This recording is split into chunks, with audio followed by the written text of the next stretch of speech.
नमस्कार सबको। तो कहानी मैं तुरंत ही शुरू करती हूँ। एक दिल, दो लड़कियाँ और एक ज़रा सा नश्तर। माया एंजेलू की दो पंक्तियाँ हैं, उससे कहानी शुरू होती है और शायद मुझे लगता है कि आज और कल का जो विषय है उस पे ये पंक्तियाँ बहुत मौजूद हैं।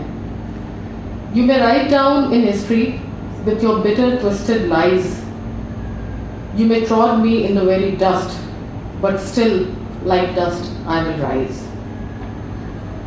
घुटने तक लंबे काले कोट, जीन्स और काले जूतों में सड़कों पर घूमते बेमतलब उसे कई बार लगता है ये लड़की जिसकी परछाई किसी पातिसेरी, किसी सलों के शीशे के दरवाजों में धुंधलाई दिखाई देती है, लंबी छरहरी ठुड्डी तक कटे तराशे बाल, कौन है ये?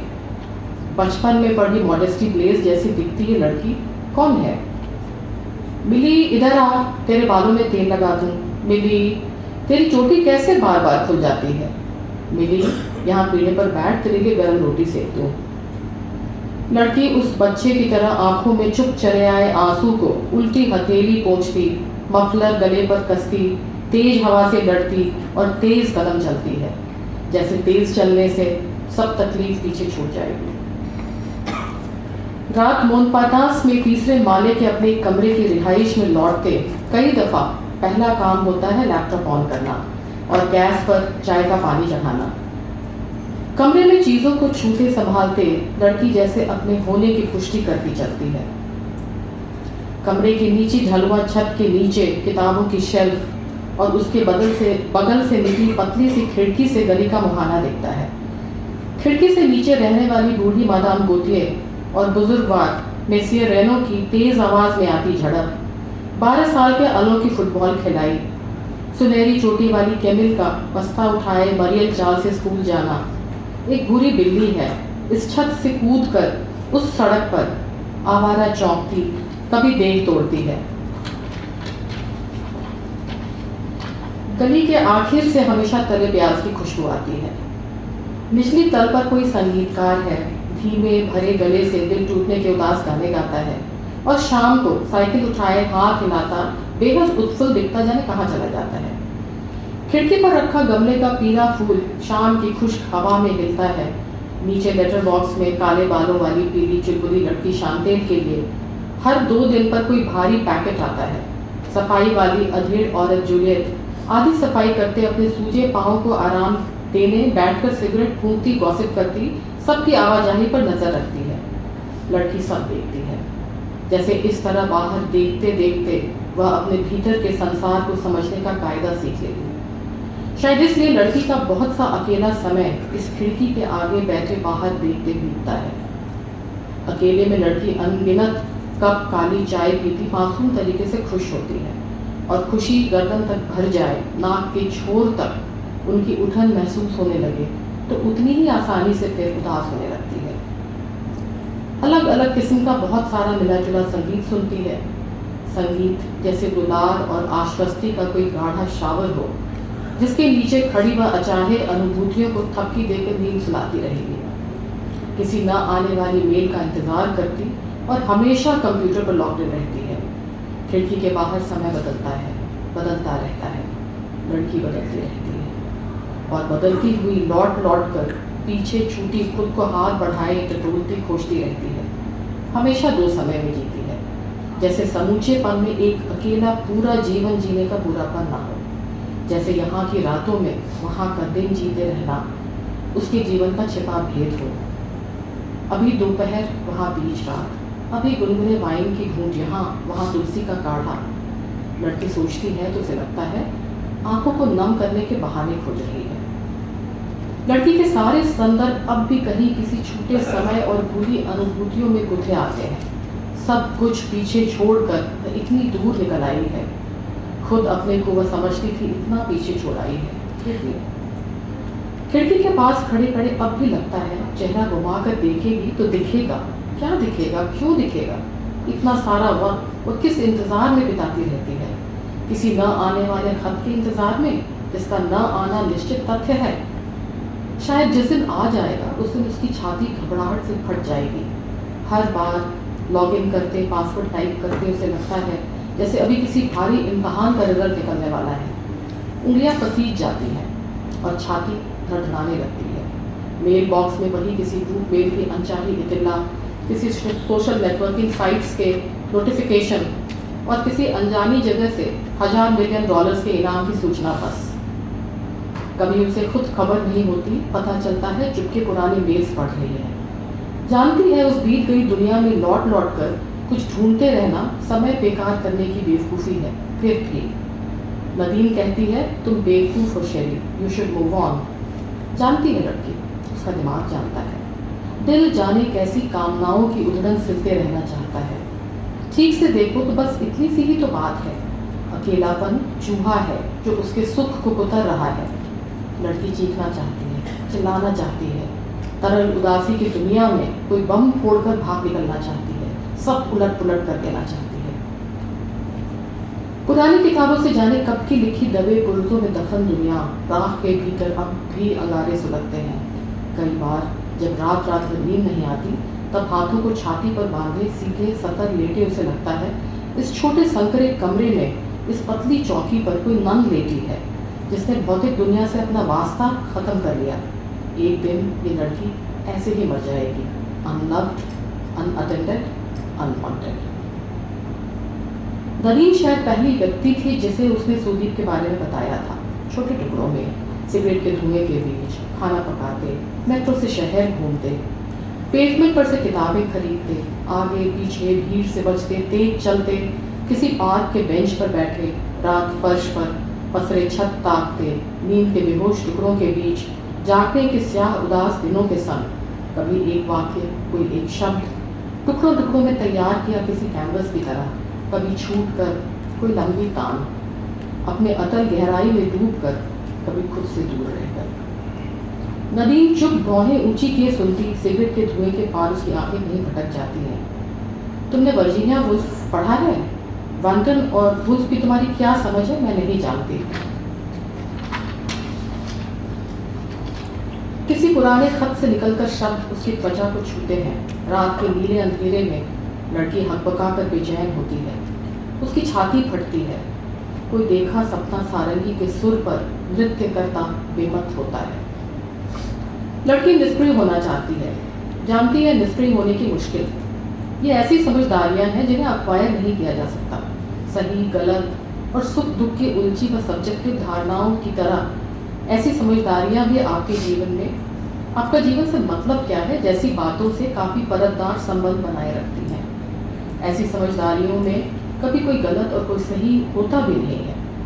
लोग कहाँ किन दायरों व परिस्थितियों में खड़े हैं, उसकी सीमा वह स्वतंत्र होती है। बस लड़की नहीं जानती उसके दिमाग में उस रिश्ते का वो खाका नहीं जिसे वो पारदर्शी नंगे शब्दों में एड्रेस कर सके। कई बार समय का बहाना बनाकर अंधेरों में उतरने से खुद को रोक लेती है, फिर तकिए में सर गड़ाकर खूब खूब रोती है। देर रात रुलाई भरी नींद में भर्राई उठती है और माँ को फ़ोन करती है।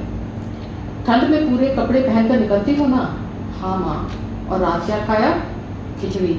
लड़की बेशर्मी से झूठ बोलती है। तुम्हारा काम ठीक चल रहा है? हाँ माँ, सब ठीक है। और पढ़ाई? वो भी। निकू का फ़ोन आया था, तुम्हें किया उसने? फ़ोन नहीं माँ, चैट पर हमने बात की। और बेटा? माँ की सांस आवाज़ आती है ऐसे जैसे माँ की छाती भी धड़धड़ा रही है। माँ, आप अपना ख्याल रखिएगा। लड़की की आवाज़ घुट जाती है। माँ, हाँ बोलो। माँ, मुझे नहीं, रहने दो, कुछ नहीं। पापा की याद आती है बहुत। सुनो, तुम्हारे पास उसकी माँ रखती हूँ अब। आप ठीक से रहिएगा और मेरी चिंता मत कीजिएगा। लड़की हड़बड़ाकर फ़ोन काटती है।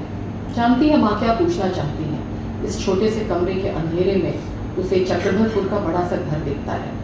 माँ बरामदे में धूप सेकती दिखती हैं, पापा अखबार पढ़ते और आंगन में दो बच्चे लड़ते झगड़ते खेलते खिलखिलाते। कैसा सोना संसार है। याद आता है निकू जब अमरूद के पेड़ से गिरा था, बाईं आँख के पास 5 स्टिच लगे थे। चोट से धमसा बच्चा नींद में सिसकी भरता उसे पुकारता अब भी उस बड़े हो गए निकू से कहीं ज़्यादा आता लगता है। लड़की आँख बंद करे तो वही दुनिया फिर से सच में हो जाती है।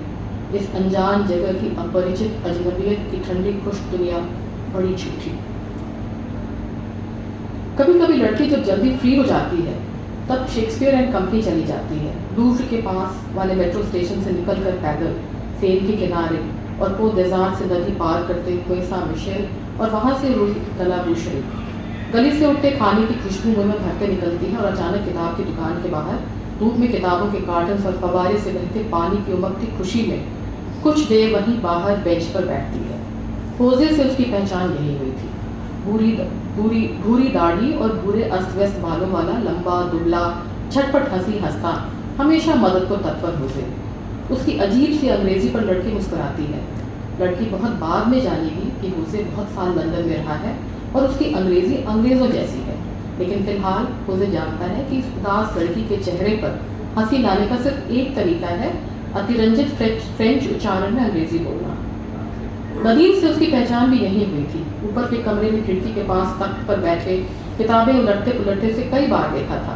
फिर एक शुक्रवार कविता पाठ में नदीम ने अपनी कविताएं सुनाई थी, छोटी छोटी बिखरी कविताएं जिसके सिरे एक दूसरे से अलग ढेरों नई पगडंडियां दिखाते अदृश्य होते। लड़की ने ऐसी कविताएं कभी नहीं सुनी थी। उसे ये तक मालूम नहीं था कि ऐसी सोच कोई सोच सकता था।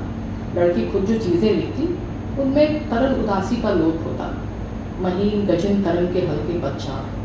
नदीम की कविताएं उसके उलट फूटे हुए बम थे जिसमें गहरे आग की झुलसन थी, जिसमें अपने शरीर और उसकी जरूरतों की जिद्दी उद्दंड उद्घोषणा थी।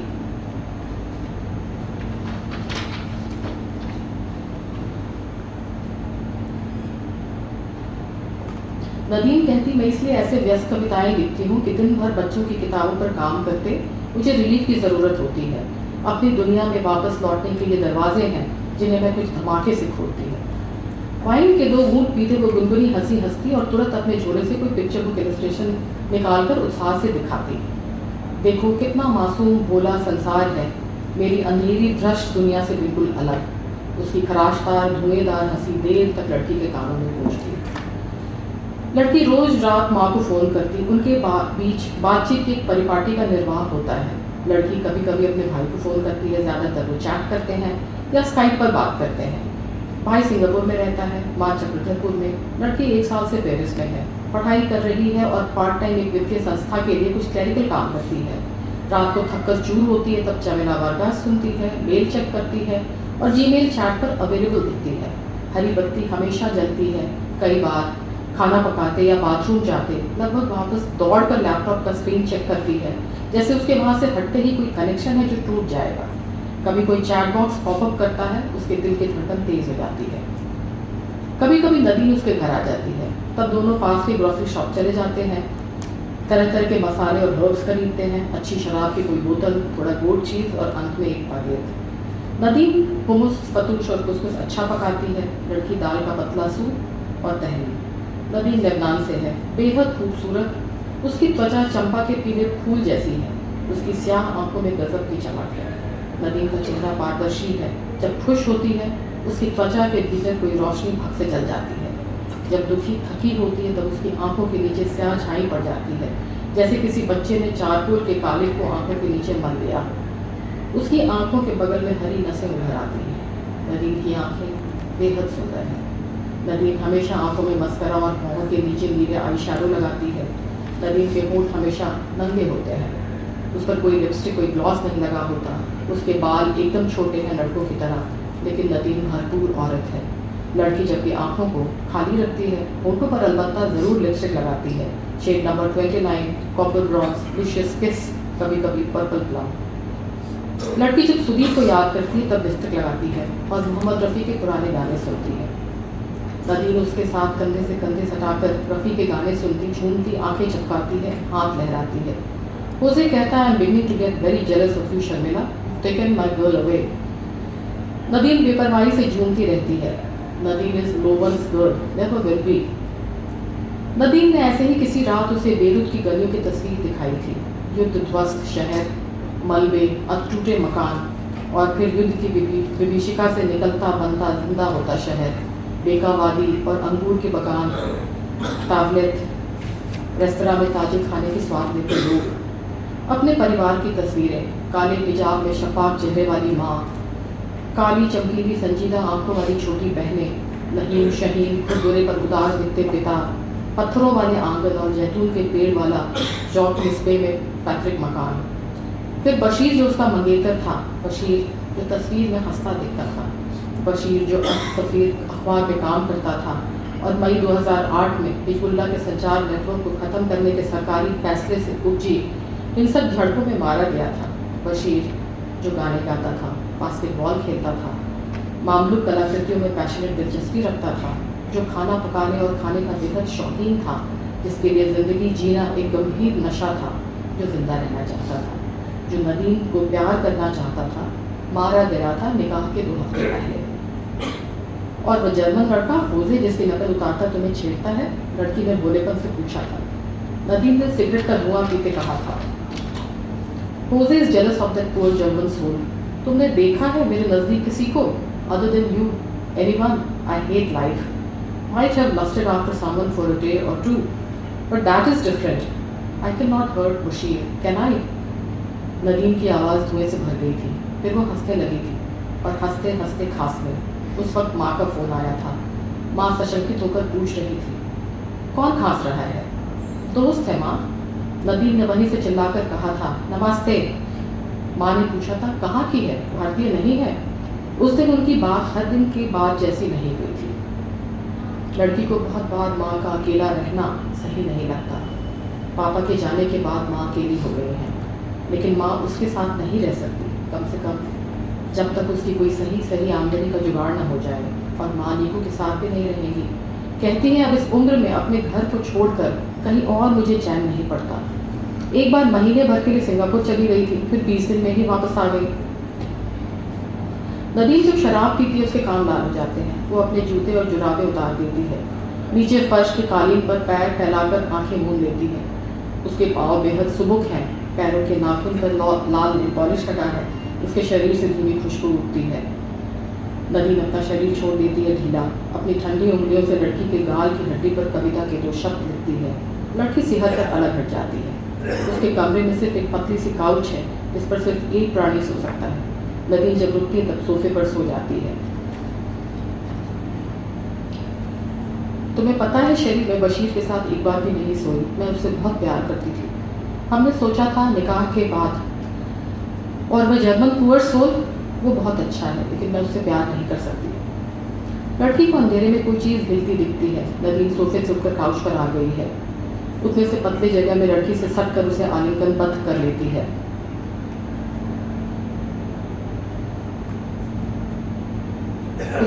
लड़की को जोर की रुलाई आ जाती है। उसका शरीर किसी उछाल में उठापटक होता है।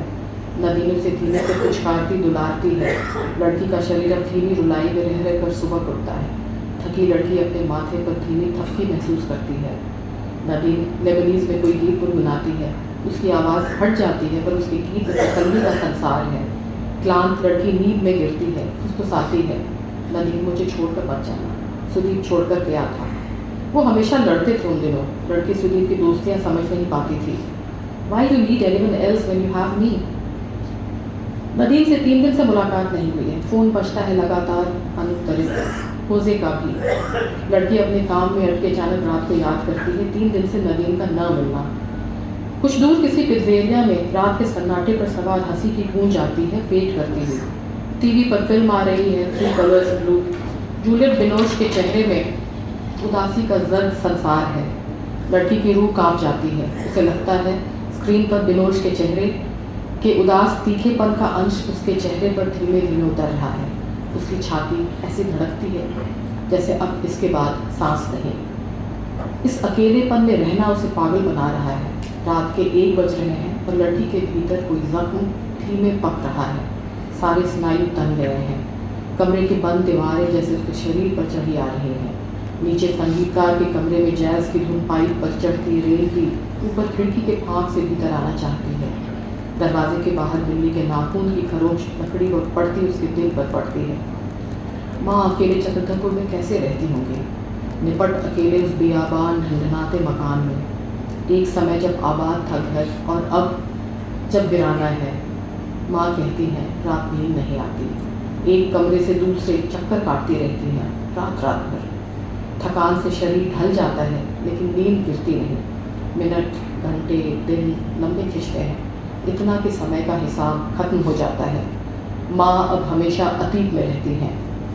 लड़की बहुत घबराती है, अपने लिए, माँ के लिए और नदीम के लिए। एक बार फिर नदीम को फ़ोन लगाती है, कोई जवाब नहीं। बेचैनी में कोट पहनती है और बैग उठाकर निकल पड़ती है। किसी तीसरी जगह अपनी अपनी जगहों से कट कर किसी साझे दुख को जीवन जीते फिर कहीं से कोई बंधन जोड़ लेना कैसी हैरत की बात है। नदीम और उसका साथ देश काल संस्कृति भाषा के परे है। लड़की ऐसी स्थूल बातें नहीं सोचती, लेकिन अभी नदीम की चिंता करते सोचती है, क्या मैं कंडीशन हूँ किसी का ख्याल रखने को? इसमें मुझे कैसा सुख मिलता है, जैसे मेरे लिए कुछ अर्थ भरता है इस तरह की ज़रूरत। इस अनजान जगह में कैसा ताप मुझे मिलता है उससे। नीकू के साथ जो मिलता था कुछ वैसा, जाने कैसा। किस तरह का उष्ण घेरा है ये अकेलेपन का, अवसाद का, तकलीफ का।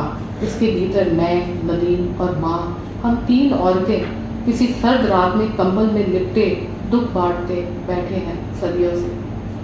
नदीम का कमरा बंद है। उसके कमरे के पास कैफे नज़ारदा दे सीनिये है, जहाँ वो अक्सर कमरे की दम घूटू बंदिश से बचने भागती है। लड़की सीढ़ियाँ उतरती लैंप लाइट की पीली रोशनी में सड़क के वृत्ताकार काले चमकीले पत्थरों को देखती है। कैफे के बाहर मेज और कुर्सियों पर जवान जोड़े बैठे हैं, बाहों में बाहें डाले। लड़की किसी छोटी बच्ची जैसे सड़क के उस पार से कैफे की रंगीनियों को देखती है, जैसे बड़ों की पार्टी में बच्चों का जाना निषेध हो।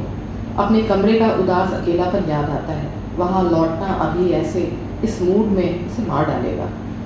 अनिश्चितता में सड़क पार करती कैफे में घुसती है। बार के सामने स्टूल पर बैठी लड़की चारों ओर देखती है। भीतर लाल अंधेरा है, धुआं है, संगीत है, धीमा, उदास, रूमानी। बार में निंदाई आंखों और सुनहरे पॉनीटेल वाला आदमी है, जिसके चेहरे पर प्रसंग उदासी की मुस्कान है। Lost soul. धीमे से मुस्कुराकर कहता है, बोनसुआ। लड़की झेपती कहती है, बोनसुआ, क्या आप मेरी मदद कर सकते हैं? अटकते हुए नदीम के बारे में पूछती है। उदास आंखों से वो मुस्कुरा कर कहता है, मेरा नाम फ्रांसुआ है, तुम्हारा नाम क्या है? लड़की पलटने लगती है कि आंखों के कोनों से उसे नदीम दिखाई देती है। उठकर नदीम की मेज़ पर पहुंचती है। नदीम की आंखें लाल हैं, चढ़ी हुई, अपहचानी आंखों से नदीम उसे देखती है। फिर एक झटके से उसे परे ढकेलती ढह जाती है। रात भर नदीम उल्टियाँ करती है और उल्टियों के बीच नींद बेहोशी में बेरुद की कहानियाँ कहती है। सूजन आलेमान की कविताएं पढ़ती है, जैसे टूटी आवाज़ में कोई गीत गाता हो। I dreamed, homeland, love, friends। फिर हिचकी लेकर रोना शुरू करती है। उसका शरीर किसी लचीली डाली सा थर थर कांपता है। बड़ी मुश्किल से लड़की समझ पाती है कि किसी सहेली की मौत हुई है। सुराया, जिसे उसके पति ने इसलिए मार डाला कि उसे शक था कि वह वफादार नहीं थी।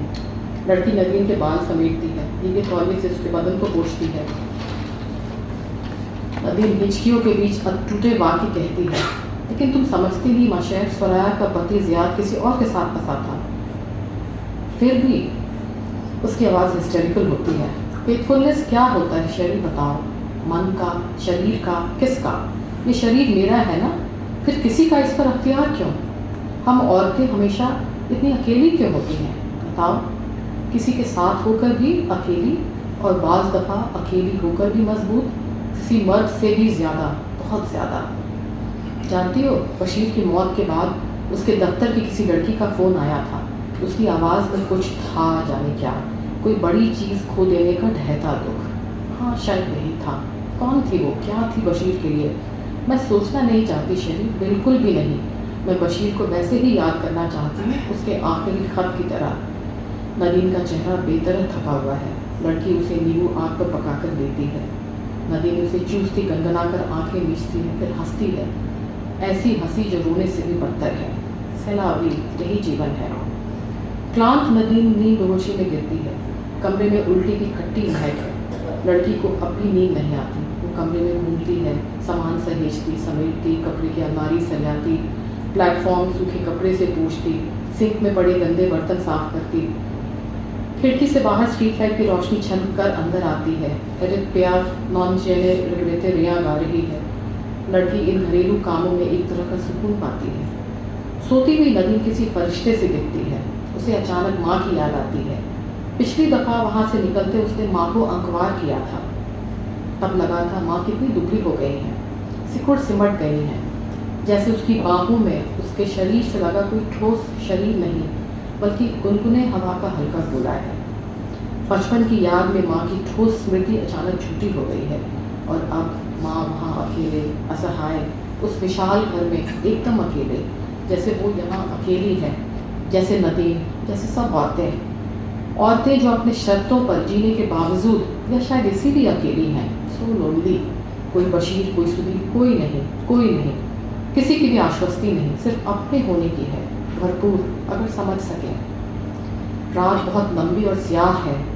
कमरे के पीले अंधेरे में उसे लगता है ये पूरा समय उसके बाहर का समय है, उसके भीतर का समय रुक गया है, जहाँ एक सांस की आवाज़ तक ऐसे चुपके पड़ी है। अंधेरे में कमरे के कोने घुल गए हैं, दीवारें अस्पष्ट हो गई हैं। लड़की आंखें दीशे अपने माँ के साथ है। ऊंचे बड़े नक्काशीदार जहाज जैसे पलंग पर माँ अकेले नहीं, उसके साथ लेटी है, छाती पर हाथ बांधे, सीधे, आंखें मूंदे। माँ नहीं रही। बार बार इस विचार को परे धकेलते अपनी छाती को हथेलियों से सहलाती किसी रोशन टुकड़े में जागना चाहती है। नदी उसे बाहें फैलाए समेटती है, मुलायमियत और दुलार में उसके शरीर का पसीना पोंछती है, गीले तौलिए से बदन साफ करती है, ताज़े कपड़े पहनाती है, आज्ञाकारी बच्ची कमीज़ की बाहों में अपनी बाह डालती धीरे से मुस्कुराती है। नींद खुलती है तो सचमुच रोशनदान से रोशनी और धूप का टुकड़ा भीतर गिरता है। लड़की नदीम का गिरा कंबल उसे वापस उठाती है। बगल की तिपाई पर रखी नदीम की माँ की तस्वीर पर धूप की रोशनी गिरती है। काले स्कार्फ से लिपटा शफाफ तीखा चेहरा, लगता है हंस रहा है। नदीम कहती है, एक बार बेरुख चलना, उसकी धूप नहाई गलियों की उदास सुंदरता और खामोशी को देखना, उसके रास्तों की रंगीनियों से कहीं ज्यादा इस तरल सपनीले अंतरंग संसार को देखना। बशीर की लिखी आखिरी चिट्ठी एक बार नदीम ने पढ़कर सुनाई थी। प्यारी लड़की, अच्छी लड़की, तुम्हें हर पल याद करता हूँ। काम पर जाते वक्त, काम से लौटते वक्त, सिगरेट सुलगाते वक्त, दोस्तों से ठट्ठा करते वक्त। सोचता हूँ तुम जो मेरा हिस्सा हो क्यों दूर हो मुझसे। सोचता हूँ तुम्हारे होठों को चूम लूँ। सोचता हूँ इतने फूल जो खिलते हैं, ये आसमान इतना नीला है, ये हवा इतनी खुशगवार है, ये बकलावा इतना खस्ता स्वादिष्ट है। अशरफिया में अकेले टहलना, सुल्तान म्यूजियम में कलाकृतियों को देखना, शाम को खेलते हुए खुद को थका डालना, सब है इसलिए कि तुम हो। अकेले दफ्तर में बैठे रात का 20वां सिगरेट सुलगाते सोचता हूँ कितना फ्रेजाइल है इस तरह ऐसे खुश होना, कि अगर कल मैं ना रहूँ, ये जो तुमको सोचते मेरी खुशी है वो भी तो नहीं रहेगी। फिर ऐसे भयावह ख्याल को परे धकेलता तुम्हें यह खत लिख रहा हूँ। नदीम, मेरी प्यारी लड़की, तुम्हारे जिस्म की खुशबू मेरी रात ले जाएगी, अब से 2 हफ्ते। लड़की को लगता है हम औरतें ऐसे क्यों होती हैं, किसी भी भूगोल काल के परे कहाँ किस भावलोक में हम फंसे कैद होते हैं। हम औरतें जो नफीस खूबसूरती की मलिका हैं, औरतें जो अपने पूरी जादूगरी में औरतें हैं, जो किसी का भी दिमाग उड़ा दें बस इसलिए कि वो हैं अपने समूचे मन की और शरीर की इस भाव की खूबसूरती में और बेइंतहा तकलीफ को अपने से गुजार लेने की कुव्वत में। लड़की आईने में अपनी प्रतिछाया देखती खुद को देखती है। सुबह का झुटपुटा होने को आया है, नीचे सड़क पर आवाजाही शुरू हो गई है।